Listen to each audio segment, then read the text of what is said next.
Hello everyone, आज हम start करने वाले हैं ग्रेविटेशन। तो चलिए जल्दी से स्टार्ट करते हैं।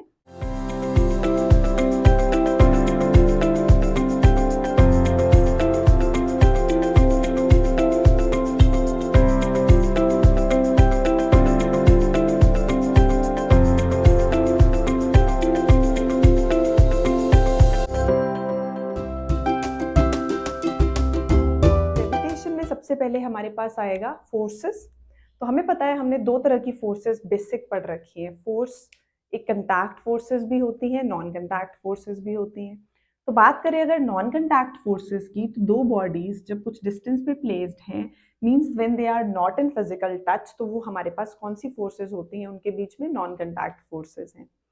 नॉन कंटैक्ट फोर्सेस में हमारे पास पहली आती है इलेक्ट्रोस्टैटिक, दूसरी है मैग्नेटिक और तीसरी फोर्स होगी ग्रेविटेशनल। तो अगर हम बात करें इलेक्ट्रोस्टैटिक की, तो इलेक्ट्रोस्टैटिक की कंडीशन क्या है? Electro means charge, static means rest. तो जब चार्जेस रेस्ट पे होंगे, उनके बीच में जो फोर्स लगेगी वो कौन सी होगी? इलेक्ट्रोस्टैटिक। मैग्नेटिक मींस पोल्स के बीच में। तो जब पोल्स के बीच में फोर्स लगेगी, वो हमारे पास कौन सी होने वाली है? मैग्नेटिक। ग्रेविटेशनल मींस जब हमारे पास क्या होंगे? मास होंगे। तो कंडीशन है, इलेक्ट्रोस्टैटिक किसके बीच में लगती है? चार्जेस एट रेस्ट के बीच में लगती है। मैग्नेटिक हमारे पास पोल्स के बीच में लगेगी और ग्रेविटेशनल मासेस के बीच में लगेगी। तो मींस हमें एक चीज क्लियर हो गई, ग्रेविटेशन है फोर्स। लेकिन अगर हम इन दोनों की बात करें, ये दोनों फोर्सेस हमारे पास अट्रैक्टिव भी हो सकती हैं, रिपल्सिव भी हो सकती हैं। Like charges repel each other, unlike charges attract each other. 10th class में किया था इलेक्ट्रिसिटी में। मैग्नेटिक हमारे पास, मैग्नेटिक मींस क्या है? North pole south pole, north north के बीच में, साउथ साउथ के बीच में, तो पोल्स होना बहुत जरूरी है। पोल्स के बीच में जो फोर्स लगेगी वो कौन सी होगी? मैग्नेटिक होगी। अब ये भी अट्रैक्टिव या रिपल्सिव हो सकती है। Like poles repel each other, unlike poles attract each other.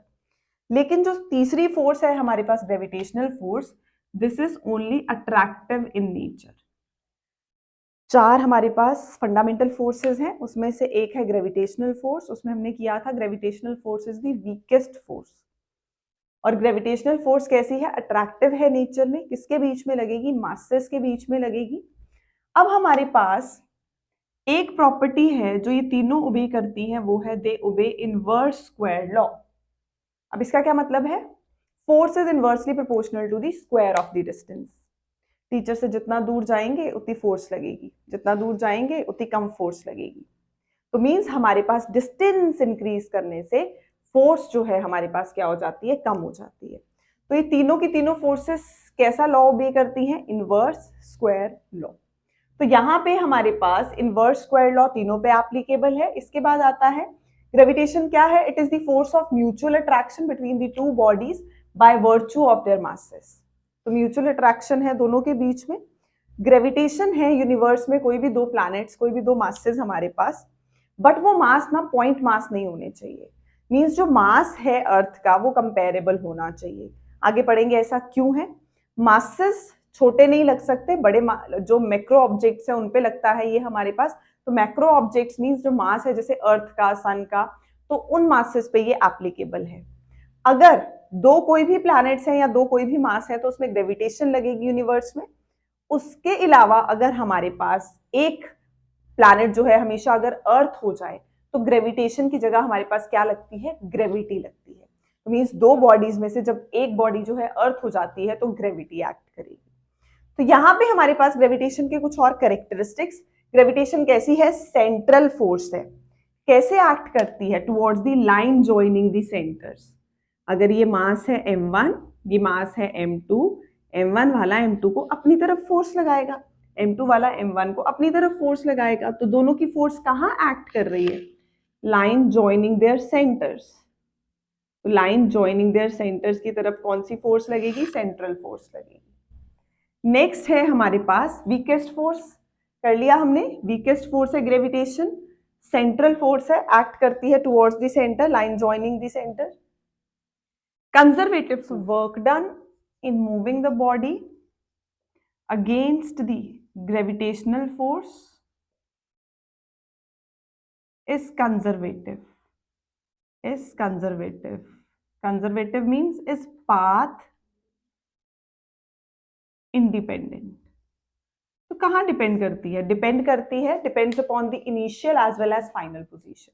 तो कंजर्वेटिव फोर्सेस कौन सी होती हैं? जो इनिशियल और फाइनल पोजीशन पे डिपेंड करेंगी, और हमारे पास नॉन कंजर्वेटिव हैं जो पाथ फॉलोड पे डिपेंड करेंगी। तो ये फोर्सेस हमारे पास कौन सी हैं? कंजर्वेटिव फोर्सेस हैं। तो कंजर्वेटिव मींस अगर हम वर्क डन कर रहे हैं द ग्रेविटेशनल फोर्स, अगर हम किसी बॉडी को मूव कर रहे हैं अगेंस्ट द ग्रेविटेशनल फील्ड, तो हमारे पास जो वर्क डन होगा that is path independent, that depends upon only on the initial as well as final position. Next हमारे पास नेक्स्ट है लॉन्ग रेंज फोर्स है ये। उसके बाद यूनिवर्सल अट्रैक्टिव फोर्स पता चल गया हमें, इसकी रेंज बहुत ज्यादा है, तो ये लॉन्ग रेंज फोर्स है। Next exchange of particle called graviton. तो ये क्वांटम का हमारे पास कॉन्सेप्ट है कि कोई हाइपोथेटिकल पार्टिकल ग्रेविटोन है, उसके एक्सचेंज से हमारे पास जो ग्रेविटेशनल फोर्स है वो एक्ट करती है। दो बॉडीज हैं, उनका जो इंटरैक्टिंग पार्टिकल है वो कौन सा है? आपस में ग्रेविटोन है, इसलिए ग्रेविटेशनल फोर्स। तो जहां जहां ग्रेविटेशनल फोर्स लगेगी उनके बीच में जो इंटरैक्टिंग पार्टिकल होगा वो कौन सा होगा? ग्रेविटोन होगा। नेक्स्ट हमारे पास Newton's law of gravitation. Newton's law of gravitation क्या बोलता है? अगर हमारे पास दो बॉडीज हैं, means every planet in the universe attracts every another planet with a force, कैसी होगी? Force which is directly proportional to the product of the masses, inversely proportional to the square of the distance between them. तो means वो जो force लगेगी, अब 1 वाला 2 पे force लगा रहा है, तो force कौन experience कर रहा है? Force experience कर रहा है 2 due to 1। 2 वाला 1 पे force लगाएगा, 1 पे फोर्स लगाएगा तो फोर्स कैसी होगी? Force experienced by 1 due to 2। ये जो दोनों फोर्सेस हैं ये कैसी होंगी? Equal and opposite. Force on 1 due to 2 is equal and opposite to the force on 2 due to 1। अगर हम मैग्नीट्यूड ले लें F, दोनों फोर्सेस का अगर हम सिर्फ मैग्नीट्यूड ले लें वो हमारे पास क्या हो जाएगा? F। तो इसमें है कि जो मैग्नीट्यूड है of this force F that is directly proportional to the product of the masses and inversely proportional to the square of the distance, क्योंकि इनवर्स स्क्वायर लॉ है। तो पहली चीज तो जैसे जैसे मास बढ़ेगा वैसे वैसे इस फोर्स का इफेक्ट बढ़ेगा, तो मतलब जितना मास होगा उतनी ज्यादा फोर्स होगी। Secondly inversely proportional to the square of the distance. बच्चे जाके लास्ट बेंच पे बैठते हैं क्लास में, तो डिस्टेंस इंक्रीज करेंगे तो फोर्स का इफेक्ट क्या हो जाएगा? डिक्रीज हो जाएगा। तो डिस्टेंस इंक्रीज करने से हमारे पास फोर्स का इफेक्ट क्या है? डिक्रीज हो रहा है। Means force is inversely proportional to the square of the distance. तो एक आ गया ये, दूसरा आ गया ये, दोनों इक्वेशंस को कंबाइन किया आ गया m1 m2 by r square. तो मींस हमारे पास जब हम प्रोपोर्शनैलिटी हटाएंगे, कांस्टेंट इंट्रोड्यूस करेंगे, क्या आ जाएगा? g m1 m2 by r square. अगर इसको वेक्टर फॉर्म में लिखना हो तो कैसे लिखते हैं? g m1 m2 by r square और साथ में r कैप। तो ये हमारे पास क्या है?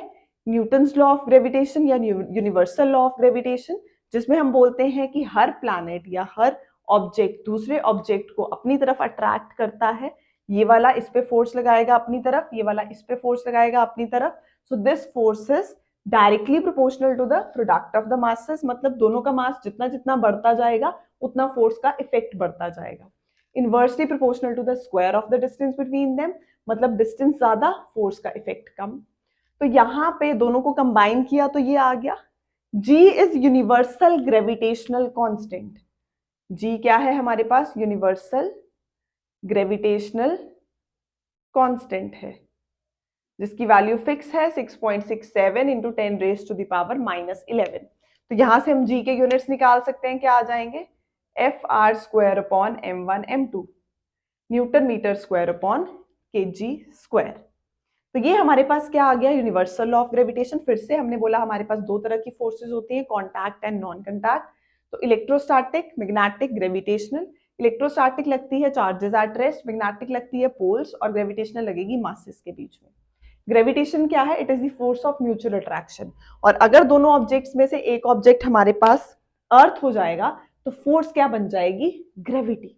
नेक्स्ट हमने बोला ग्रेविटेशन के कुछ प्रॉपर्टीज की ग्रेविटेशन कैसी है? सेंट्रल फोर्स है, वीकेस्ट फोर्स है। Central means line joining the centres. Gravitational force conservative force है, मींस इसमें जो हम वर्क डन करते हैं in moving the object against the gravitational field और ग्रेविटेशनल फोर्स, तो हमारे पास वो जो वर्क डन होगा दैट इज पाथ इंडिपेंडेंट। वो सिर्फ किस पे डिपेंड करता है? इनिशियल और फाइनल पोजीशन पे, तो वो वर्क डन क्या हुआ हमारे पास, कंजर्वेटिव हो गया। तो exchange work done path independent है और हमारे पास जो ग्रेविटेशनल फोर्स है वो कैसी हो जाएगी, कंजर्वेटिव इन नेचर। तो तीनों हमारे पास कैसी हैं, कंजर्वेटिव। हमने बोला ये यूनिवर्सल अट्रैक्टिव फोर्स है, ग्रेविटोन एक्सचेंज पार्टिकल है, लॉन्ग रेंज फोर्स है हमारे पास, independent of the intervening medium. ये मीडियम पे डिपेंड नहीं करती कि मीडियम कैसा है, तो मींस हमारे पास जो मासेस के बीच में फोर्स लग रही है वो इंडिपेंडेंट है इंटरवीनिंग मीडियम से, पर ये कैसी फोर्स है, वीकेस्ट फोर्स है। Next, Newton's law of gravitation, एक ऑब्जेक्ट दूसरे ऑब्जेक्ट को अपनी तरफ खींचेगा, कितनी फोर्स से, that force is directly proportional to the product of the masses, inversely proportional to the square of the distance between them. Proportionality हटाई, जी कांस्टेंट, इसको बोलेंगे यूनिवर्सल ग्रेविटेशनल कांस्टेंट। तो जी की वैल्यू कितनी आ गई, 6.67 into 10 raise to the power -11 newton metre square kg inverse square. तो इसकी वैल्यू हमारे पास क्या रहती है, फिक्स। नेक्स्ट है अब हमारे पास question, a body of weight 72 Newton moves from the surface of the earth at a height half of the radius of the earth, then gravitational force between them is। सबसे पहले wait का formula क्या होता है, wait is धरती पे बोझ mg, तो मींस वेट का formula is mass into acceleration due to gravity. तो यहां पे हमारे पास पहली चीज force is g, body of weight 72 newton moves from the surface of the earth at a height h। तो अर्थ का मास m और ऑब्जेक्ट का मास स्मॉल m। पहले वो कितने पे थी, अर्थ के सरफेस पे थी r², फिर moves from the surface of the earth at a height half of the radius of the earth। तो मीन्स ये हमारे पास फर्स्ट इक्वेशन हो गई। सेकेंड में हम लिख सकते हैं g m upon r plus half of the radius of the earth. अगर पहले ये था हमारे पास surface of the earth r, वो और कितना ऊपर चली गई, इतना चली गई, तो मींस r प्लस r/2, उसने बोला है half of the radius of the earth, तो कितना आ जाएगा ये, g m upon r plus r/2, 3r/2 9r² by 4। तो ये हमारे पास फिर से f बन गई, ये हमारे पास फिर से क्या है, f है। बस सिंपली वैल्यू पुट करेंगे और आंसर आ जाएगा हमारे पास। तो क्या बन गई इक्वेशन,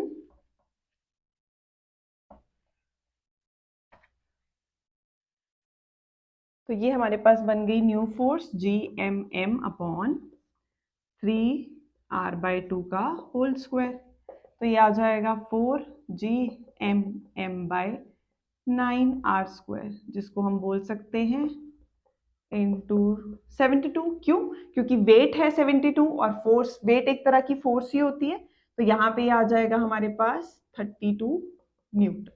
तो मींस ये उसने दे रखा था वेट 72 न्यूटन, अगर कोई ऑब्जेक्ट है उसका मास कितना है अर्थ के सरफेस पे, वेट है 72 न्यूटन, अगर हम उसको अर्थ के सरफेस से जितना अर्थ का रेडियस है उसके हाफ रेडियस पे मींस r/2 ऊपर ले जाएं, तो हाइट पे अगर सरफेस पे रेडियस कितना है r और कितना ऊपर लेके जाना है r/2, तो यहाँ पे बताना है हमें ग्रेविटेशनल फोर्स कितनी लगेगी। ग्रेविटेशनल फोर्स का फॉर्मूला तो सेम है क्योंकि मासेस है, मासेस के बीच में gravitational force gm1 m2 bye r², और यहाँ पे सेकंड केस में हमने r को r प्लस r/2 पुट कर दिया, मींस 3r/2 पुट कर दिया, तो ये बन जाएगा 9r² बाय 4 और इतनी फोर्स आ जाएगी। Next question, mass m splits into two parts, that is m and m minus m, which are then separated by a certain distance। m को और m minus m को कुछ डिस्टेंस पे place किया है, m minus m दोनों के centre से डिस्टेंस r ले लिया। What ratio m by m maximizes the gravitational force between the parts? ये सबसे इंपॉर्टेंट वर्ड, मैक्सिमाइजेस मींस अगर हमें मैक्सिमा या मिनिमा का कोई कॉन्सेप्ट आता है, तो सबसे पहले अगर आपके पास कोई एक इक्वेशन है y is a function of x, हमें इसका मैक्सिमा या मिनिमा लेना है, तो स्टेप नंबर 1 है इसको डिफरेंशिएट करो, dy बाई dx 0 पुट करो, वहां से हमारे पास x कोई पॉइंट आ जाएगा। क्या है स्टेप्स, कोई भी आपके पास इक्वेशन है, y is a function of x है, डिफरेंशिएट करो y को विद रिस्पेक्ट टू x। तो जैसे ही डिफरेंशिएट किया हमने y को with respect to x, x कितना आ जाएगा हमारे पास x की कुछ ना कुछ वैल्यू आ गई। अब सेकेंड स्टेप में इसको डिफ्रेंशिएट करेंगे d2y बाय dx स्क्वायर, और जो x की वैल्यू हमने निकाली होगी उसको यहां पुट करेंगे। अगर आंसर पॉजिटिव आता है इट मींस मिनिमा, वो जो पॉइंट है वो x का क्या है, मिनिमा है। अगर आंसर नेगेटिव आता है तो वो पॉइंट क्या बन जाएगा हमारे पास, मैक्सिमा। फिर से y है function of x, dy by dx निकालो, x निकालो, x की जो वैल्यू आई है उसको डबल डेरिवेटिव में पुट कर दो। अगर वहां से अब इसकी वैल्यू जो है वो पॉजिटिव आती है इट मींस जो है ये हमारा जो पॉइंट है वो किसका है, मिनिमा का है। अगर नेगेटिव आएगी तो मींस किसका है, मैक्सिमा का है। अब ये उसने ऑलरेडी बता दिया, मैक्सिमाइजेस।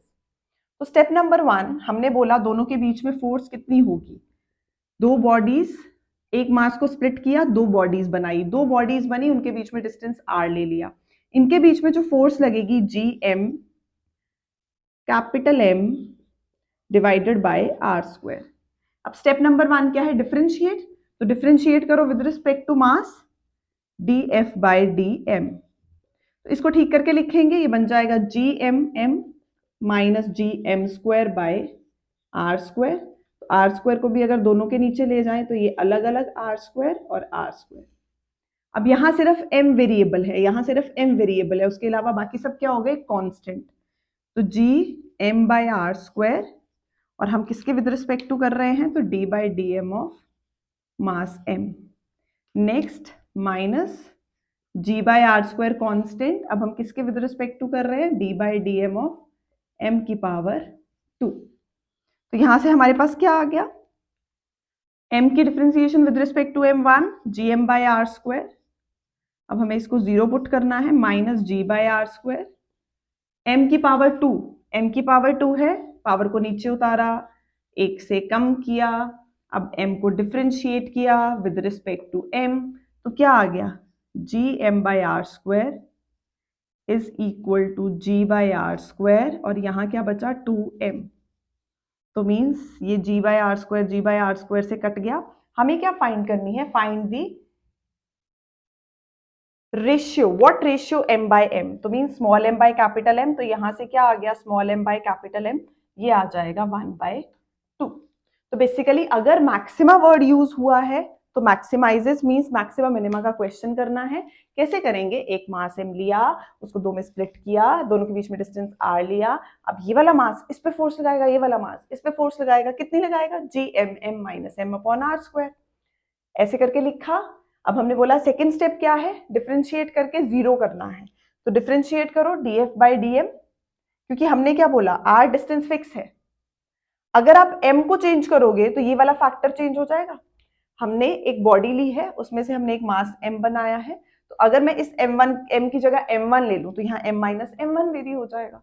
तो मीन्स हमने डिफरेंशिएट किया with respect to my m, तो स्मॉल m लिया, डिफरेंशिएट किया, जैसे डिफरेंशिएट किया हमारे पास आंसर आ जाएगा 0 करके, small m by capital M is half. Okay बेटू, बाय।